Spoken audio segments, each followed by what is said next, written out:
Hey everybody, Travis Clater back with another strategic thought for the day. And today we're talking about transparency. Now we have so much to cover and we want to keep these videos somewhat short. So we're going to create 3 or 4 different videos so we can cover all the topics around transparency that we want to cover. So it should be obvious at this point that we live in a world where consumers and audiences expect and demand brands and organizations be transparent. The idea of transparency and authenticity is at the core of establishing and fostering relationships that keep your business and your brand strong. But what's not so obvious is how to be transparent.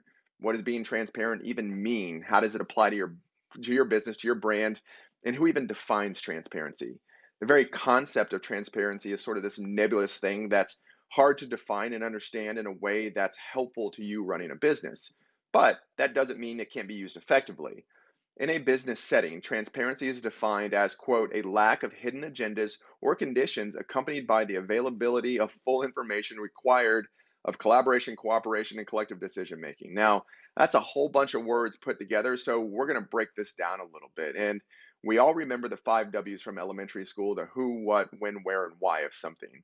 Answer all 5 of these things, and you've laid a good foundation for fully understanding the idea. So that's what we're going to do with the idea of transparency as it relates to your business or brand.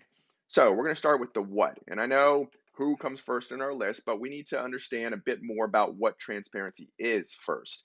Now, I already gave you the business definition of transparency, but what is it in reality? Well, let's first talk about what it's not. Transparency is not divulging every hidden secret of your company. It's not publicly admitting to every transgression that every employee or executive or leader has ever made. These are individual actions, and calling them out on their own to your audiences won't establish trust or create transparency. To be clear, I'm not saying hide any of these things. I'm simply saying that calling them out on their own without a larger effort won't create the transparency that you're looking for as a brand and that your audiences and consumers are demanding of your brand. Yes, you can do these things, but it's not really what's being asked of you by your audiences. What they are demanding is a bit more conceptual or strategic than that. Transparency is to them is an idea that they need to feel. It's a connection that they need to feel with your brand. They need to believe that you are a good company that isn't trying to hide things from them and that's being fully honest and open with them. Now we get into the how or how to implement this idea later, but for now, think of it as not a single action or admission of wrongdoing, but a culture of being open, honest, and authentic with how you operate your business and how you communicate with your audiences. And people naturally put up barriers against things they don't trust. Everybody does it.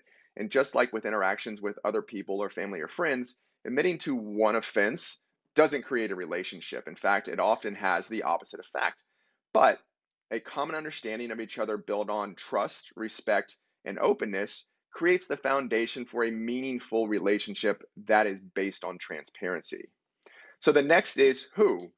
Who really needs to be transparent in an organization? Leaders, executives, frontline workers, boards of directors. A lot of people will say everyone needs to be transparent, and that has merit, and I agree, but I'm going to dive a little bit deeper. The entire organization needs to foster the idea of transparency across all operations and activities. As we discussed earlier, we don't want every element, operational element, legal element, marketing or business element of our organization out in the public space. That doesn't do any good. But we want everything we do within our business to be seen as being transparent. So everyone does have a role to play in your brand transparency, but it's a culture that needs to be fostered from the top. It's also an expectation that needs to be addressed at every level with accountability checkpoints that are established to ensure compliance. And that's really an important point here: accountability. Because if you aren't holding your teams accountable to being transparent, your stakeholders and your audiences will. And that's when you start to lose their trust in any sense that you are attempting or trying to be a transparent brand.